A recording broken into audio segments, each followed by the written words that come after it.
Early one evening, I find myself sitting here in my lounger, scrolling through the news headlines on my phone. When all of a sudden, two unruly children come running through the living room, screaming and yelling, stomping up the stairs. In frustration, I jump out of the lounge chair, stomping upstairs, in chase, just to scold those two. What are you doing? You know there's no yelling and screaming in the house. It was shortly after the phrase, "I'm not yelling, do you want to hear yelling?" that I hear the calming voice of an angel. "We need to talk." "Grandma, is that you?" "No, it's me, your wife," Eve says, tapping me on the right shoulder, as if to say, "Look behind you, you moron." "What's wrong? Just let the kids be kids. They grow up way too fast. And what's wrong with you? Are you happy?" "Of course I'm happy. Yeah, I'm happy."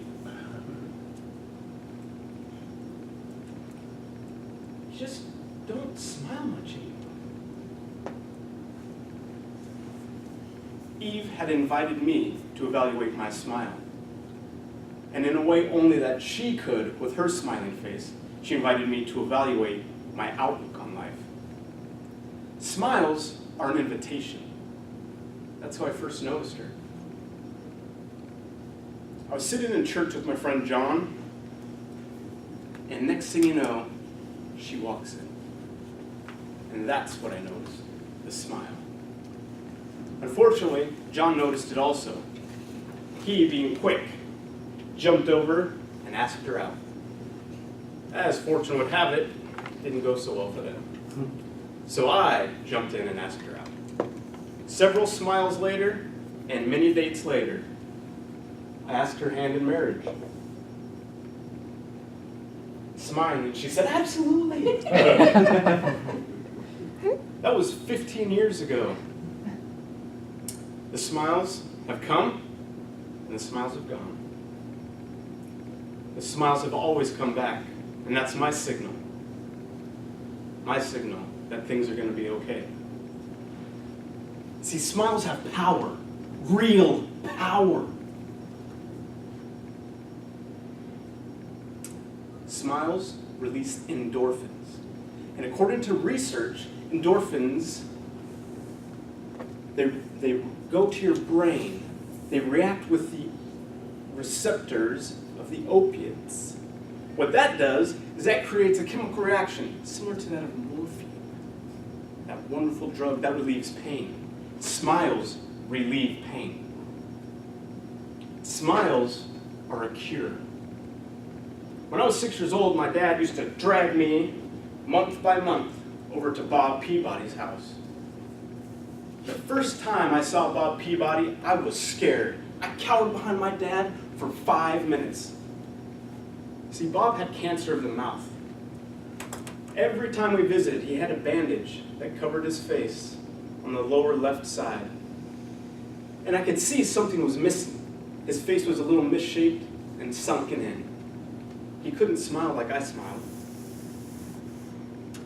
Bob passed away shortly after I started visiting him. Our smiles didn't cure his cancer. Unfortunately, nothing did. But what our smiles did do instead was they brought relief to Bob every time we visited.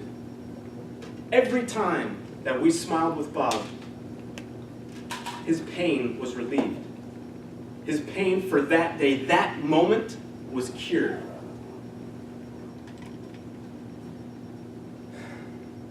Smiles are a cure. Whenever one of my children comes home from school or play, frowning and moping around, I say a variation of one phrase to them. Don't smile. Don't you smile. Within seconds, their frown is cured. Literally cured. Because a frown is a disease. Scowls are plagues that can be cured in the most simplest form by a smile. Smiles are contagious. Have you ever passed on to a friend or a family member a cold or the flu? I know you have. And I'm sure you've even passed it on to someone you don't know. Smiles are just as contagious, and they don't take as much effort. You don't have to suffer through the smile. You don't have to recoup from the smile. It's there, and it's all yours. If you're walking down the building or the street, and you're smiling, and you see someone else smiling, I guarantee that one of two things will happen. When you look at that person and smile, and I mean a genuine, true smile, that person that's smiling is going to have a bigger smile. And when you look at that person that's not smiling, they're going to start smiling. What you have just done is you have relieved someone's pain. You have started an epidemic because their smile is going to pass on from person to person to person. I invite you to smile. Cure someone's pain. Relieve their pain. Start a contagious epidemic of smiling. Here I find myself sitting in the lounger, scrolling through the news headlines on my phone, when out of the blue, two unruly children storm through the living room, stomp up the stairs. In frustration, I leap out of the lounger, storm upstairs after them, this time with a smile on my face. Mr. Toastmaster.